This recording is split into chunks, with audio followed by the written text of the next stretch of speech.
Welcome to the Songwriter Connection podcast, where we look at the craft of songwriting through the eyes of the songwriter. Each week, we make a connection with a music maker, listen to their songs, and hear their stories. From Nashville, Tennessee, here's your host, Dave Lenahan. Hey, thanks for joining me. Certainly appreciate it. This is episode 90 already. Can you believe that? How about that?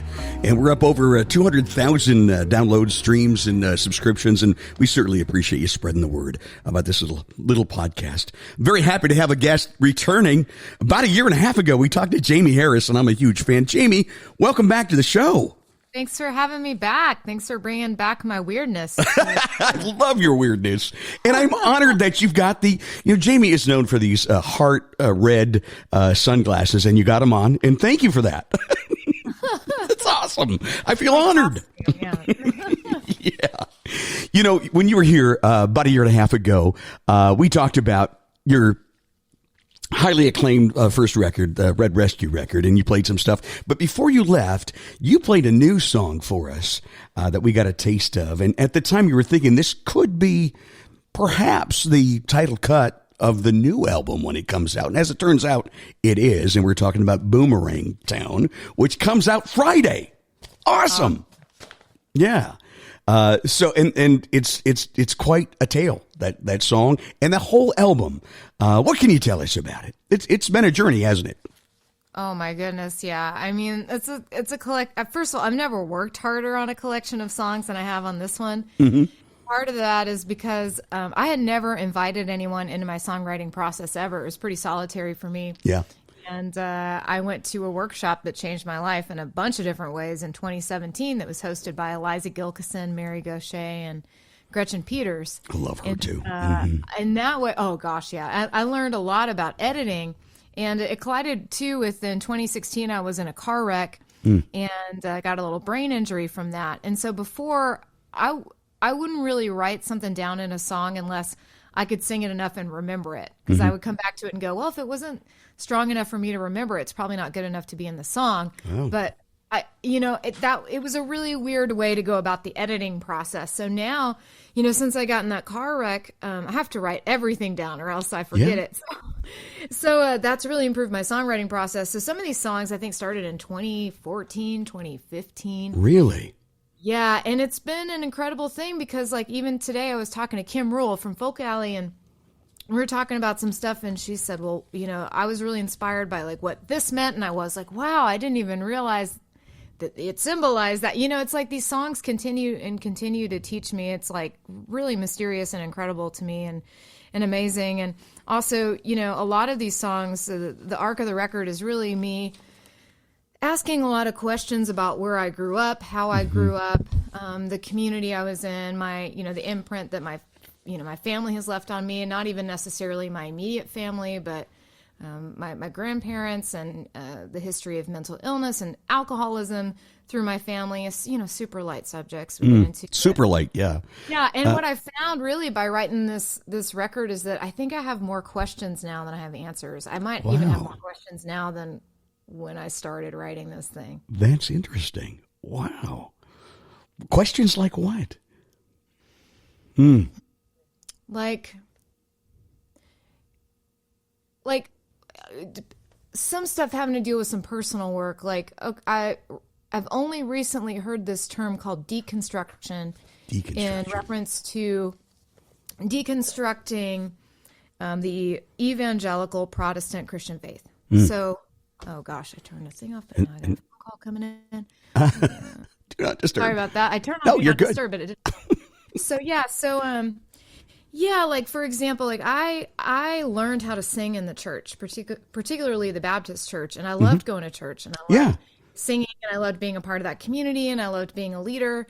And what happened in being of service and, loving your neighbor and all that stuff, the good stuff that I took from it, all of it. And, but it was complicated as well. I ended up spending about 6 out of 7 days a week at church. Did you really? And so when I did. Wow. Yeah. And part of that was, well, if you want to be in leadership in this way, you need to show up in other ways. Okay. So what that resulted in was me being at church almost all the time. Wow. So when I left the church and kind of I think I left because I was burnt out, but it led to a lot more than that, And the result of that was that I kind of just left a lot of things undone.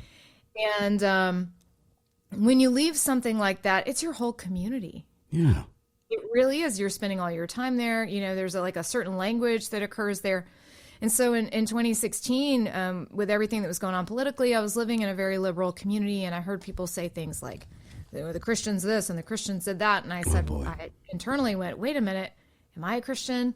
My mom's a Christian. She doesn't act like that. That's not what she believes. That's not how she behaves. And so it brought up a lot of questions about, things that I hadn't looked at in my own life. And I think that, I'm very, very new to the concept of deconstruction, but it has to do with taking, there's a term in recovery that says, take what you want and leave the rest. And that's part of it. Reconciling your loss of community, but also sticking with faith if you choose to through your lens. And you have. I have. Yeah. But I had to find it again in recovery from drug and alcohol addiction. And it's a different kind of faith now, isn't it? It is. Yeah, it's it is.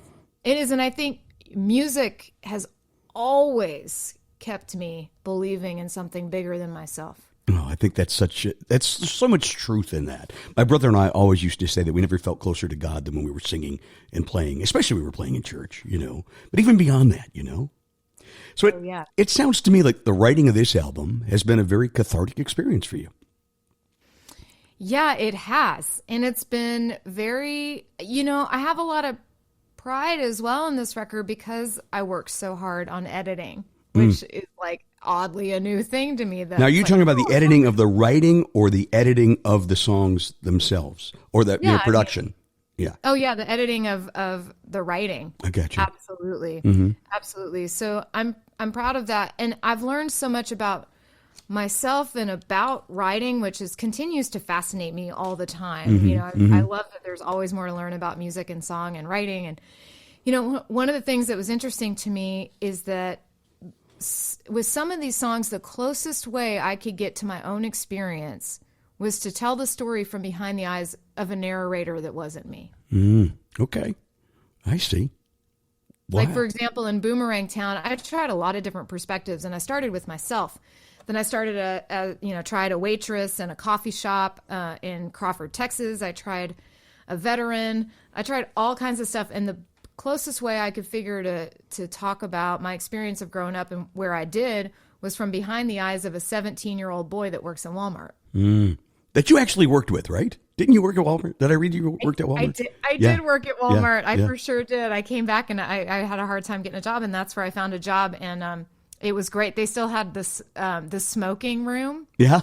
So this is really when I honestly, I've given so much stuff up, but I miss smoking. I don't recommend it, but that is the thing that stuck with me. That is the hardest thing I think to quit in the world.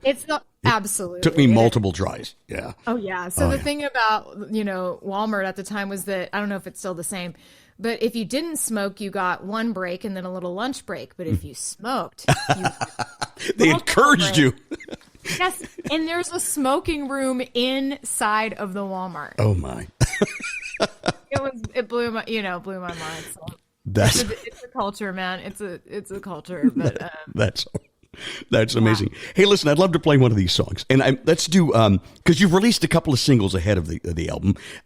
This is February 15th is when this is publishing. Your record comes out on the 17th. It'll be available everywhere. Let's play the first single. Okay, this was "Missing Someone." This was the first single, right? This is a great song. I'm going to play it for you right now, Spotify here, and let's listen to it. And we'll talk about it afterwards. I love this groove.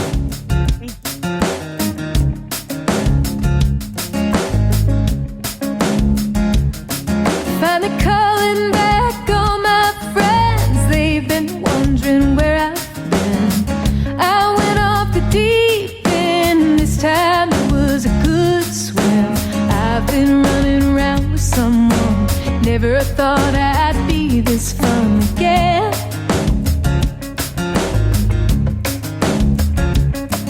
Well, I never would have thought it had you told me that we would come together quite like we have. Kinda reads like Kerouac, crossing country, then going back to New York to figure it out. Back to the place I loved you right out.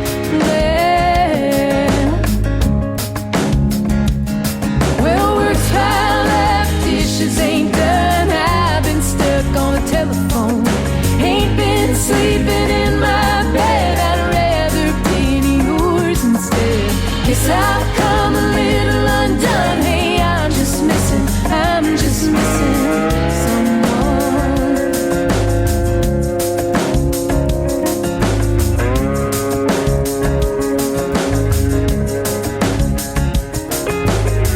I'm looking up at the sky, I'm looking all the time. Is that you circling around? When are you coming down? When will I see your face again?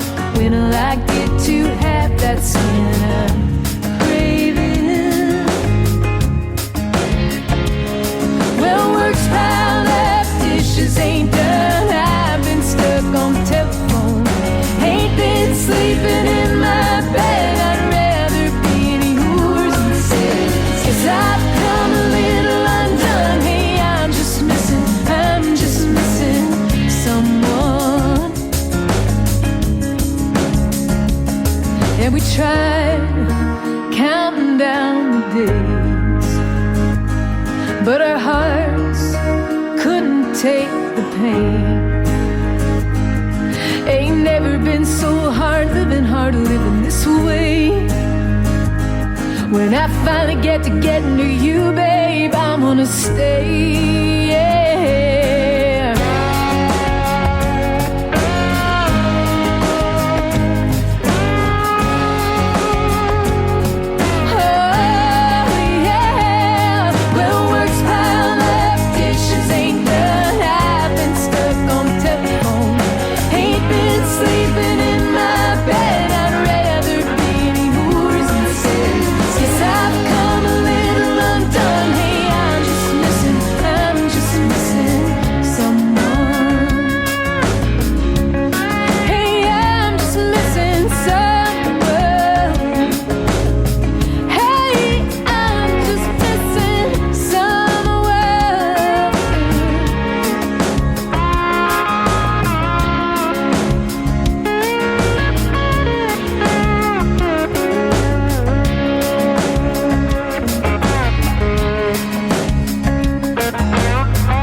David Lindley kind of little slide guitar in there. It's awesome. That's a great song. Great groove. One of my favorite singer-songwriters, folks. It's Jaimee Harris, our guest on the Songwriter Connection podcast. That's a really cool groove. Great song. Yeah. And, You know what? and One some of the gems of coolest- lyrics like this time it was a good swim. You know, that's great. I love that. So. Thank you. Thanks a bunch. You know, one of the smartest things, I think the smartest thing I did with this record was, we made it kind of still in the pretty intense part of the lockdown. Yeah. And I knew I wanted to work with Mark Hallman, who's one of my favorite people on. Every time I hear this record and I hear Mark, I just smile and also tear up because I love him so much. Yeah.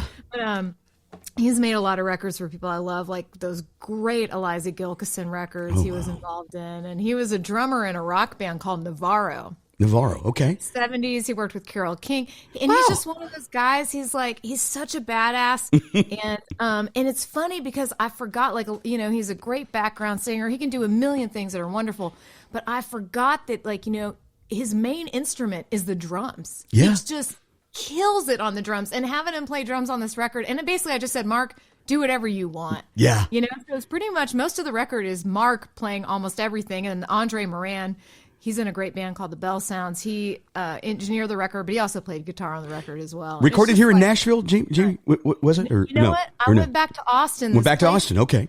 I was really excited that I made this record there because it's this legendary place called the Congress House Studio. That's right. We talked about it on the last podcast, huh? Yeah, So you 'cause did they it there. a little Yeah. acoustic record there. Yeah. So the studio, it started in, there's a great documentary you can watch called The Shopkeeper that Rain Perry made. And it's great because it's about the Congress House Studio, but it's also about how the life of singer-songwriters has changed with the introduction of Spotify and no tour support, just the changing of the record industry. It's a wonderful documentary. But Mark started, when the studio started, it started in a van. And the Congress House was kind of this house that a bunch of band guys lived in, and then the studio. A van down by the river. You know what? It was? Exactly right. It literally was. I'll be 100%. Yeah. But yes, and so I think the second that we hit the last note on this record, Mark said, "Well, I got to tell you, I'm selling the Congress House, and we're going to move somewhere else. And I'm going to, Andre's going to be, who's the engineer? Andre's going to produce, and I'm going to be the engineer. Mm-hmm. And so I think they made one more record for Tom Russell there, and that was it. So I'm extremely grateful to have this little time capsule of kind of Austin history. That's really something. Yeah. So yours was the last. Was yours the last then? I think Tom Russell. Tom Russell was the last. Okay. Wow. Something else. I want to talk about that video, because that video, and folks, you need to see the video. It's just a joy. It really is. And Mary Boucher makes a little cameo appearance, doesn't she? Yeah. Absolutely. Tell me about all the folks in that video. Okay. Yeah. First of all, I got to say, so Mary started swimming in the pandemic for exercise. She used to hike, started to swim. So I was at the YMCA in Lyons, Colorado, waiting for her to finish swimming. Mm-hmm. And I stumbled upon this thing called Silver Shoes, which is a group of classes at the YMCA for anyone 65 and older. Okay. And at the time, there was a Silver Shoes Zumba class going on. Okay. And there was this woman there who I was like, oh my gosh, this is like looking into my future. Wow. Every time they went right, she went left. Every time the class went front, she went backwards. She just could not get in the groove, but she was so passionate. And so I made up, songwriters do, daydream, making up stories. Yeah. I made up the story in my head that, wow, like maybe she just found this new love in her life, and she's like going to the gym because she's like has this confidence, and she's going to like get fit and like figure out how to move her body, So I just had this idea, and I said, I want to do this for missing someone. And I think it also collided with, I'm a huge roller coaster freak, and I'd never been to Dollywood. No? So, we got to get you to Dollywood, girl. Well, I did end up going. So right when things opened up, I was like, I'm going to Dollywood. That's the first place I'm going. And, at Dollywood, 80% of the employees there are 65 and older, and 10% are 90 and older. Wow. It's really an incredible thing, because Dolly's making this obvious statement about ageism without having to use her words at all. And I was like, that's amazing. And as much as isms as we're talking about, ageism is so rarely in the conversation. Yeah. You're always a child, no matter how old you are. That childlike no doubt. love, wonder, that follows you for the rest of your life. So I said, we got to do a video like this. And it dawned on me, one of my favorite people in the world is this guy named Rike Patir. I don't know if you've run into Rike at all. He's a songwriter. Oh my gosh. Is he the guy doing the splits in this? Absolutely. Oh, he is amazing 100%. In this video. He is. He steals the show, doesn't he? Yeah. Oh yeah. He's the jam. And he's, I met him because he's my hairdresser, but we've become very good friends. And he's been Emmylou's hairdresser since and she's like your idol, right? Yeah. Absolutely. Absolutely. I can't even. I was in a room with her last night, and I'm still in shock. Really? Yeah. Well, you got to sing with her one time, I remember. I did. Yeah. So, so there's that. Yeah. So Rike's in there, and then the filmmakers. I'm making a music video for every song on this record. Are you? Every video is being made by fellow songwriters.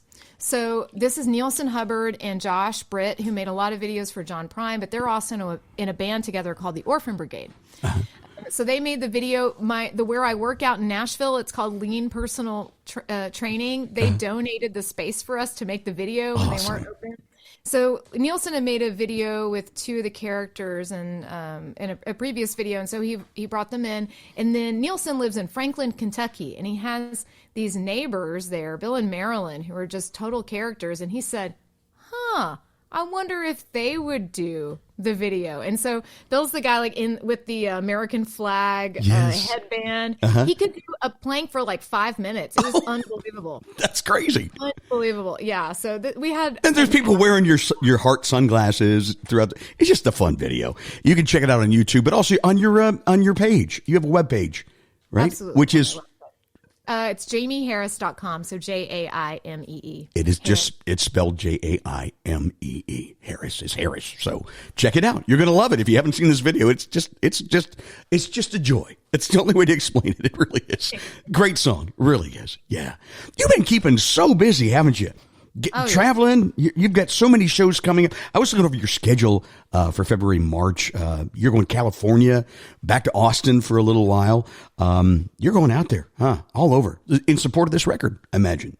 Yeah, exactly. And it's crazy because I've been, if you count the pandemic, the past 5 years, I've pretty much been an opening act. So when I was in Austin, I played 90-minute sets all the time. I had a residency.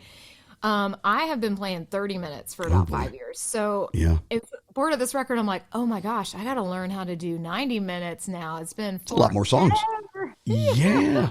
So, do you have to throw some covers in there from time to time, or are they all pretty much, your stuff? Oh, well, it's so funny because I love to play covers. Even in my 30-minute set, I like to do a cover. I've been ending with a song written by Tom Russell, Peter Case, and Bob Newirth recently called Beyond the Blues that I love singing. And but yeah, it's funny. I think there's something like, I think about this a lot. I guess Bonnie Raitt is doing it, but since Emmylou's been writing this book and hasn't put out a record in a while, and Linda Ronstadt hasn't, I can't really think of somebody that's taking some of the greatest songs in the world, and using their voice to do that, to bring to the world. There's a lot of, singer-songwriters and stuff, but not so much a singer, at least in this genre. Yeah. Yeah. Who's going to bring a David Olney song to the world? And I realized I have a good friend of mine that passed away that mentored me for many years, named Jimmy LaFave. Yeah. Amazing guy. And I realized that he was trying to tell me that, like, you've got a voice where you could do this. Yeah. So it's actually really my bloodstream to want to play cover songs, to bring them to a different audience. So how do you go about choosing songs for a set? You've got tons of them, 90-minute set, filling up a set. And then you got to probably, you got your encore and all that stuff. It's a tough choice a bit, putting a set list together. There's a science to it, isn't there? Oh, yeah, there's totally a science to it. And, it's interesting that you say that because I just realized if I get to play a 90-minute set, that's really lucky. But a lot of times what venues want to do is have 2 45-minute sets. Mm-hmm. Because they want to, you got to sell drinks, right, to keep the venue open. That's really a difficult thing, particularly for a troubadour and someone that has a lot of like kind of tough songs like I do, or, because you have to create 2 arcs. Yeah. You got to really you're kind of creating 2 different shows. Yeah, you are, aren't you? I haven't quite figured that out yet. I'll do it as it comes. And I'm sure I'll fall on my face many, many, many times as I did when I was learning how to be alone on stage with an acoustic guitar after playing with a band for many years. It's just an opportunity to grow, and God bless the people that are going to hang in there and watch me struggle to do it, I'm not sure folks realize how hard that is. I worked in radio for years, but people didn't see me. I talked on the microphone. They get out in front with just a guitar that you can't even hide behind a guitar and a single microphone. That takes courage, doesn't it?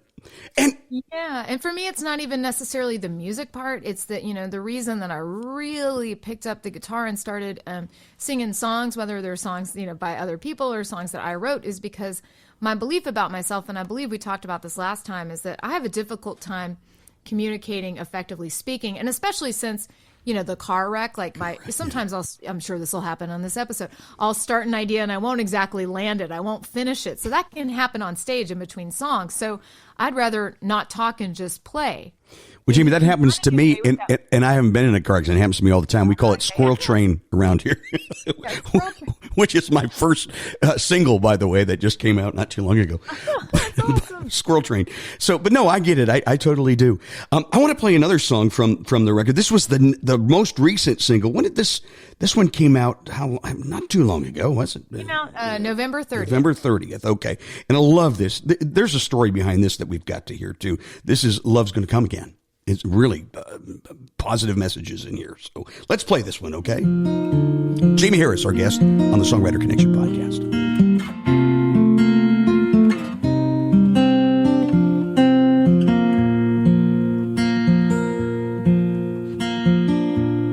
Love is gonna come again. Maybe when you're not quite looking. Maybe tonight, my friend. Maybe when you're driving, love will call and you will fall into a place you never thought you could fit in. Love is gonna come again. I know you don't believe me yet, stuck inside your head. Wonder what you could have said in that bed. And love will find you and remind you of the things you thought you'd give up feeling.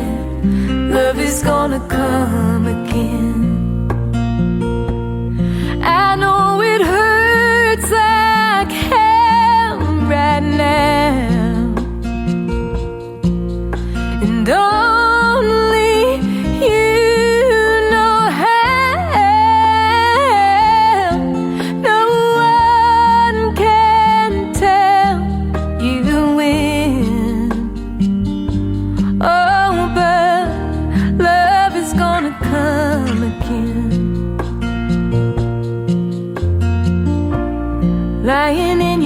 streets alone, hiding from your telephone as it echoes through your empty home. No way of knowing if you'll have anything close to what you had then.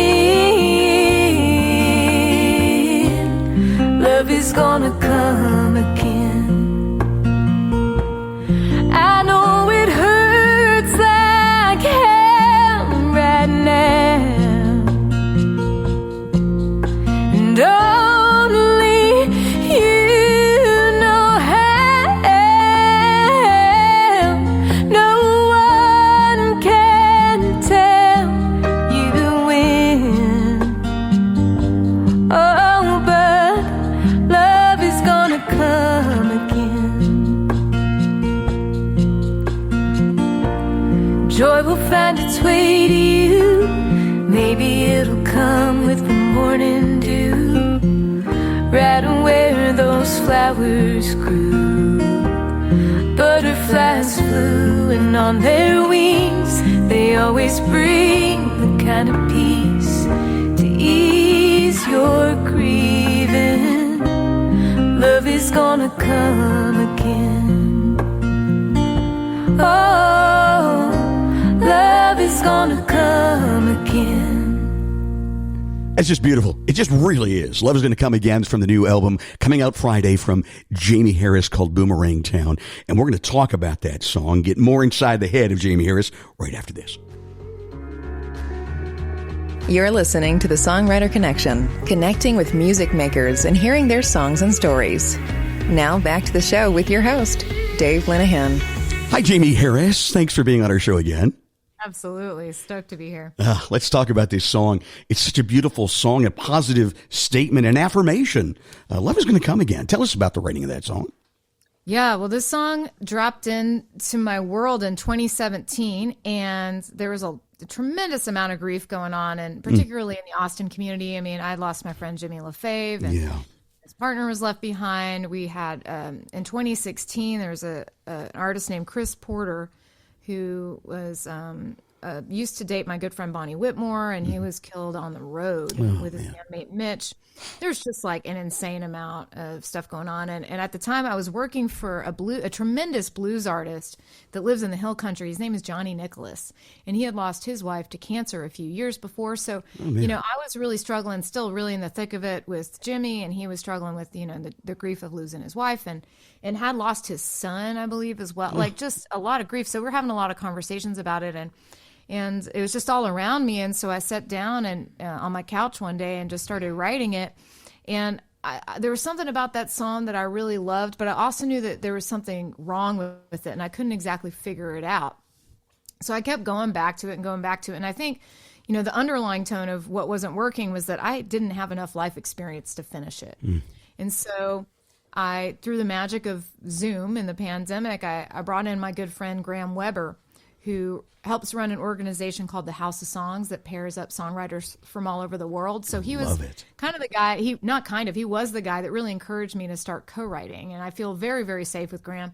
So I brought him into the song, and he, you know, did the beautiful thing, which he didn't tell me what was wrong with it. He asked me questions so I could find it on my own. I see. And by him asking questions about it, I realized, I was like, oh man, this sucks because I'm giving advice. Like I have this thing in me when people tell me what to do, whether it's verbally or in song or in writing, I have this instinct that makes me want to do the exact opposite. I'm like, I'm not going to do that. People don't like to be preached to, do they, in a song? No, they don't. Absolutely not. And they don't want to be told what to do. I mean, for sure, it's just very human to go, I'm not going to do that. Doing just that. You told me to. Even if it was like, listen to Emmylou Harris, which is I do every day. It's like, well, now because you told me to, I'm going to listen to McMurtry. I don't know. It's weird. But so that's what I was doing in that song. And he asked me, he said, well, what would you want someone to say to you if you were in this position? And I said, well, gosh, I just want someone to acknowledge that I was in pain and that grief operates on its own timeline. Yeah. He said, why don't we do that? And just sing it like you would just say it. And I said, okay. And so we came up with, you know, it hurts like hell right now. I love that part of the song. Oh, and when I sang it, he was just like, that's it. That's it. Oh. That's it. Man, so emotional. Let's talk about co-writing a little bit. You talked about you never were much of a co-writer. And I can see, I mean, when you're talking about songs that are so personal to you like that, it's hard to pull somebody into that, and to open up your heart to another songwriter. But you're doing a lot more of that. I noticed on the new record, there's even one that you co-wrote with your partner, Mary Goucher, right? Absolutely, yeah. Oh, that's been so fun to have, like, living with one of, in my opinion, the best songwriters on earth. Just having that There's no resource doubt. in your house. That's pretty incredible. Yeah. It's funny. I love her book, by the way, too. Well, just can we plug her book real quick? Yeah, it's great. Yeah. Mm-hmm. Saved by a Song. It's oh man, it's a fantastic book. You need to read it. You folks need to read it. Yeah. Anyway, go back. Yeah. Oh, great. It's yeah, absolutely. Mm-hmm. Oh gosh, I love that book so much. But yeah, I've come to it. Really, the House of Songs was the thing that got me interested in it, because I realized, you talked about being vulnerable in that way, but what I realized too is that I can come in and help somebody else articulate their story. That's true. Yeah. And I think Mary talks about this in the book. It's something I know she talks about in her workshops, but the truth is, one of the most powerful things about being a songwriter is that when you're writing a song, even if the narrator is you're still the writer. Yeah.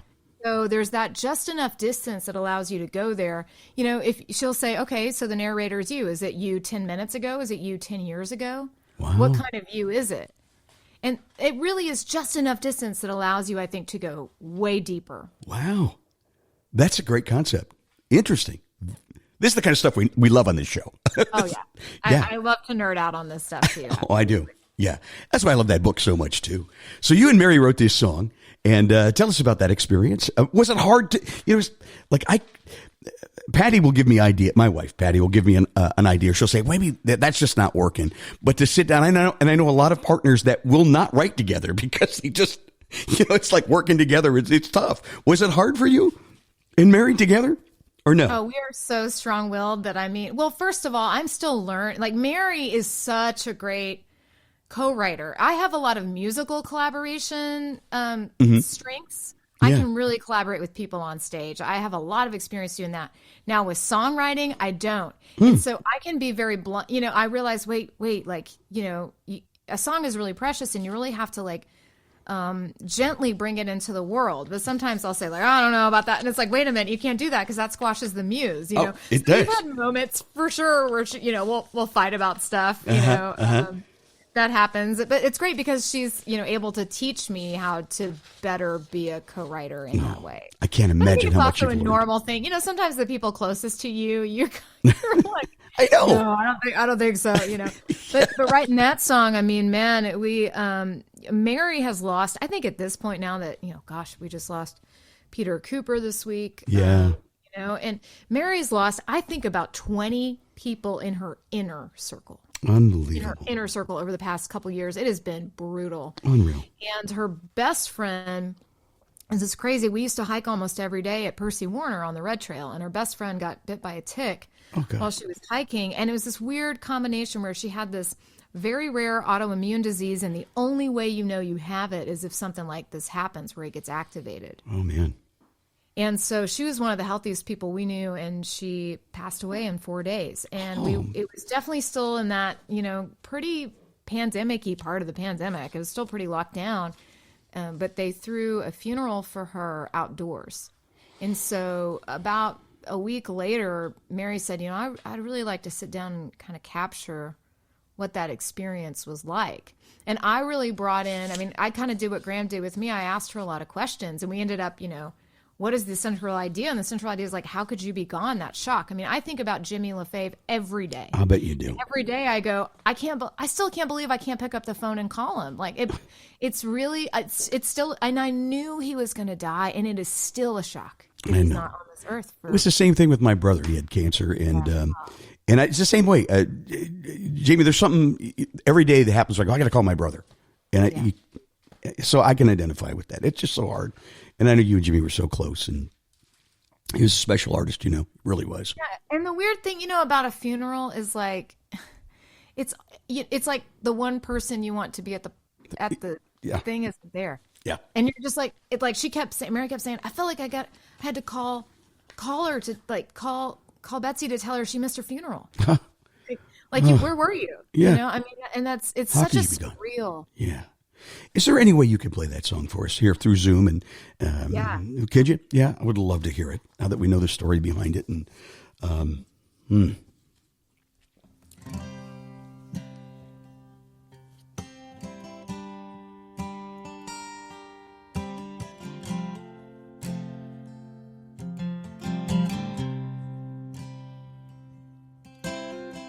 I keep staring at the clock, stumbling round the house in shock.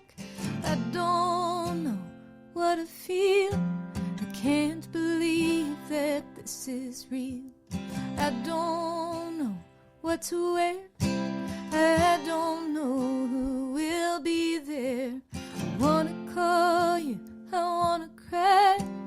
I don't wanna say goodbye.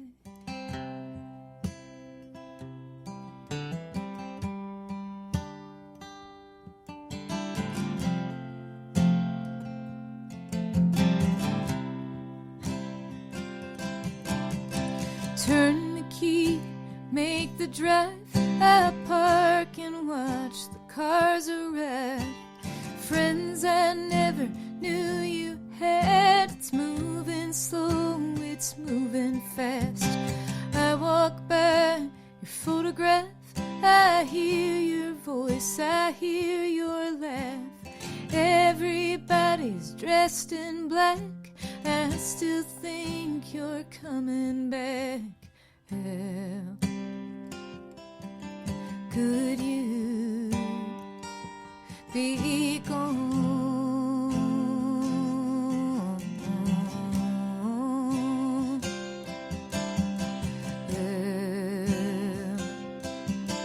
could you be gone?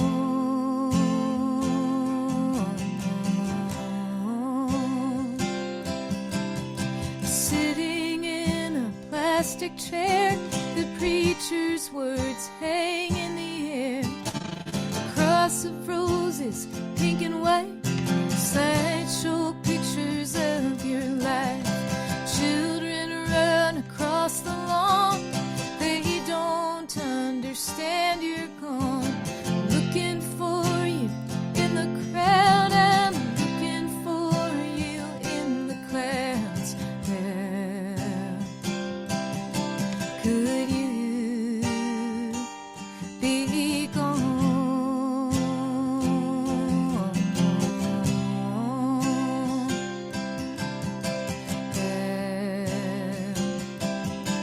Could you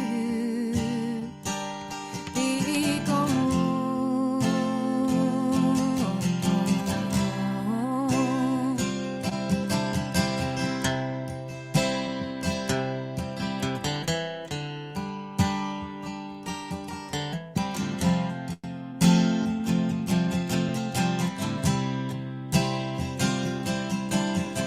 We all hang our heads to pray. The preacher tells us what to say. I don't know what I believe.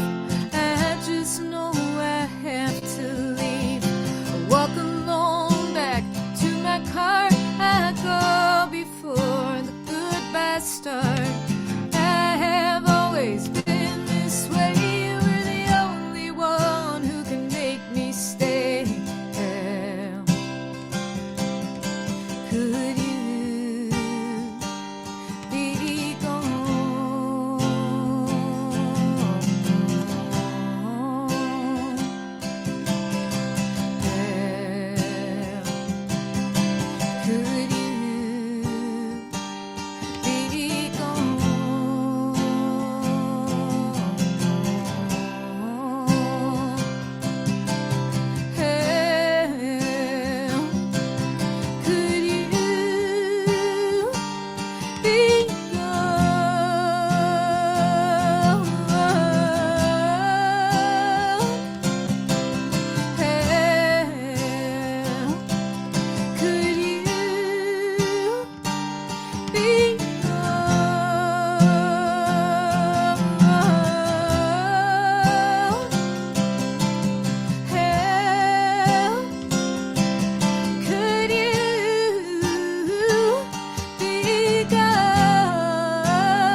could you be gone?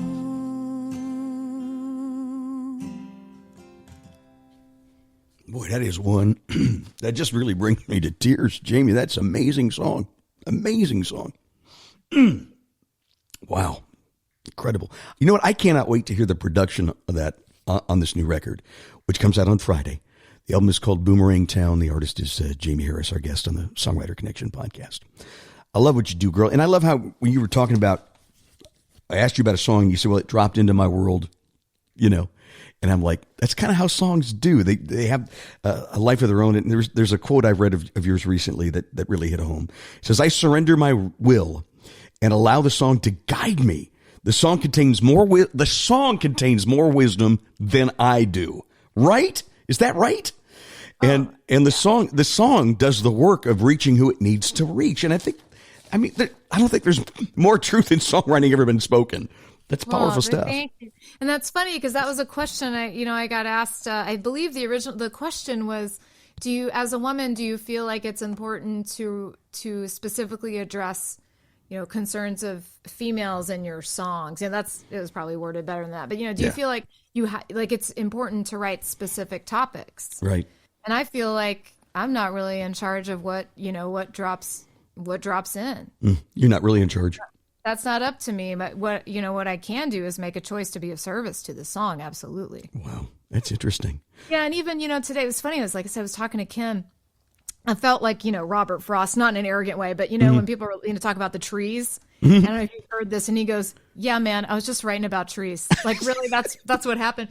But yeah. she was asking me this question about, well, how did you come to this She didn't use the word metaphor, but in Love Is Gonna Come Again, the idea of the butterfly, like that's really amazing because that is kind of like grief. You come out of this cocoon, and I said, "Yeah, oh, you know what? That's funny because you just taught me something. I didn't even think about it. I literally was in the garden with Johnny Nicholas one time, and he was telling me about the butterflies coming in, and I thought that was so beautiful and how it brings him hope. I was like, it was a literal butterfly, So that's what I was just writing about butterflies.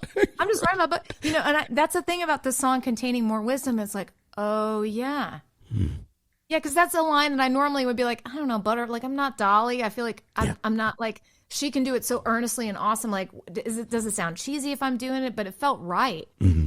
And Graham confirmed that. Now that's the right image there. And so, even that one word, contains so much more than I even realized when it dropped in from a literal experience. When it dropped in. You never know why. Yeah. Your process is amazing. And I love it. And I love your brand of music. We've talked on the show so many times about how I hate genres, right? I guess they put you in that Americana genre. But to me, I love your term, folk and roll. I think it describes it perfectly. And I love people that just blaze their own trail in that respect. Folk and roll. That's your thing. Yeah. My songwriter friend, I don't know if he's been on your show. He's wonderful. And he just made a record with Jim White. His name is Ben De La Cour. No. And he calls it folk noir. Folk noir. If you've heard his stuff and ever met him, that's so right on. He's a gem. Yeah. Maybe we have him on the show. I have to get him on. Yeah. Before I let you go, though, we got to hear one more. How about something else from that record? Comes out on Friday. It's called Boomerang Town. I know we heard it was very fresh when you played it on the last show, the title cut. I don't know if you want to play that or something else that you want to leave us with. Yeah, let me think about that. I'm trying to think. I'm like, what's on the Yeah. All right. Yeah, one that's maybe going to be a single on down the line, that's what I'm thinking. Are there more singles to come from this album? I think so. And we talked about co-writing. Uh-huh. And this is a song. I don't know if you ever knew know Bob Harris, who is a radio DJ in the BBC. His wife Trudy Harris organized this thing in South Louisiana. Mm-hmm. And no relation, right? Yeah, right. Right. She mixes up a bunch of I'm not just like pumping the Harrises right now. Yeah. It's like she only talked about Emmylou Harris, the Trudy Harris. What's her thing with Harrises? What is with the Harrises? Yeah. That's funny. I just realized that you're right. It was a lot of Harrises. So she brings Nashville songwriters to Lafayette, Louisiana. She mixes them up with some locals there in Lafayette and New Orleans that come over. She brings in some folks from Texas through the Buddy Holly Foundation, and then some folks from the UK. Wow. So and they brought in some people from Canada because they had the French Canadian artist writing with the Cajuns.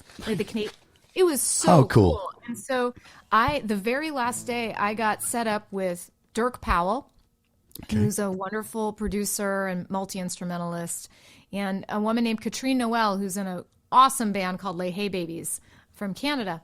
And we came up with this tune. We got into this thing, and it was kind of dark, and we knew we needed something that was like the devil, but wasn't the devil himself. And Dirk he knows so much about folk music from all over the world, so he brought in the idea of, in Ireland, there's this idea of the fair and dark-haired lad. Which is I was hoping you were going to get, because I'm Irish, and when I read about this song, I wasn't going to ask you to play it because I think it's your show, but I'm so glad you chose this. Yeah, so go ahead. I'm sorry. All right, here we go. Yeah.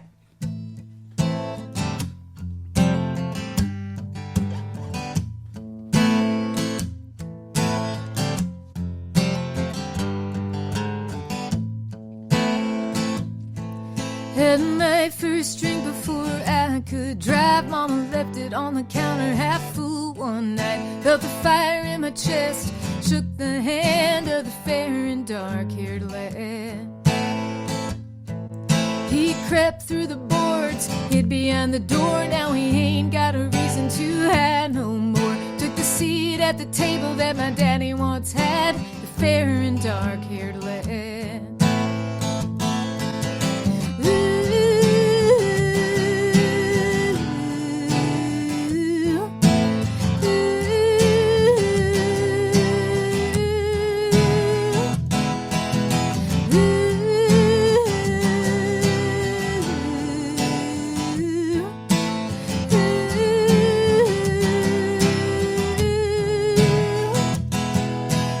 Got no hands, but I'm in his grip. His burning kiss lands on my lips. Lingers like a love gone bad. The fair and dark-haired lad. He's got no voice, but he calls my name. Feel his blood running through my veins. His laughter howls like a dog gone mad. The fair and dark-haired lad.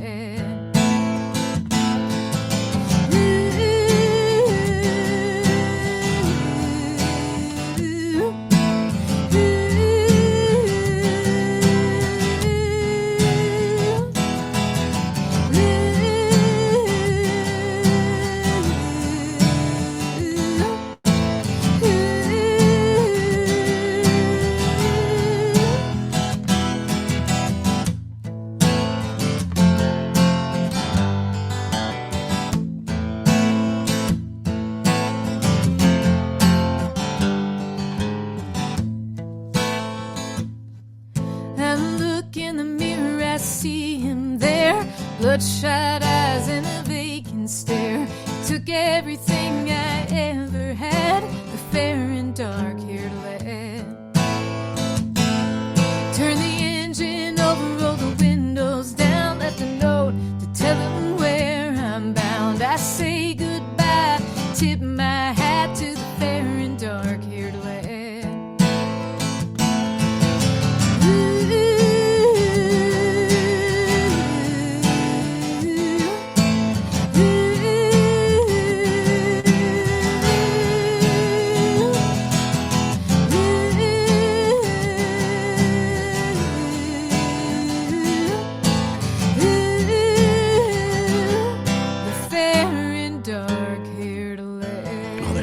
Mm-hmm. Oh, yeah. Love it. It sounds great. Your guitar sounds really great. It's a Gibson, right?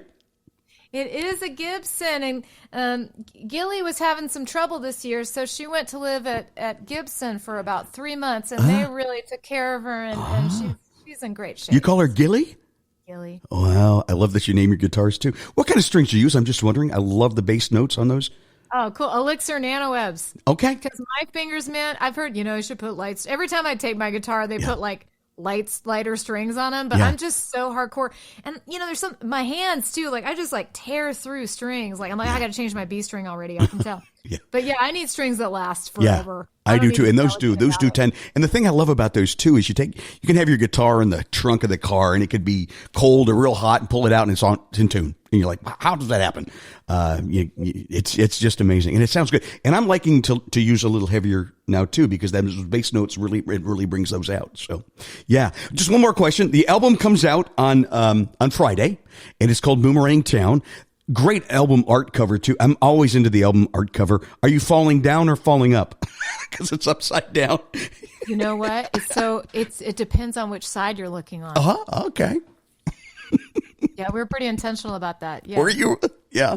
Okay. We'll leave it up to interpretation then. And the whole thing, I mean, it's like it's very meta. It's the album is really a cycle. Like we talked about missing someone. I think you could even start, missing someone is track number 10 on the record. So it's the last track, but you could really start the record with track number 10, which is missing someone, and end it with Love Is Gonna Come Again. Yeah. Or you can start with Boomerang. There's a lot of themes of cycles on this record, and the art really brings that home. It really does. Yeah. I miss the records, the days of the vinyl when we had the album covers and things.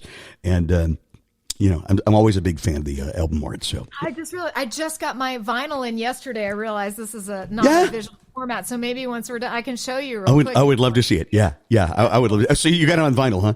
Well, yes. Yeah, I gotta have a copy.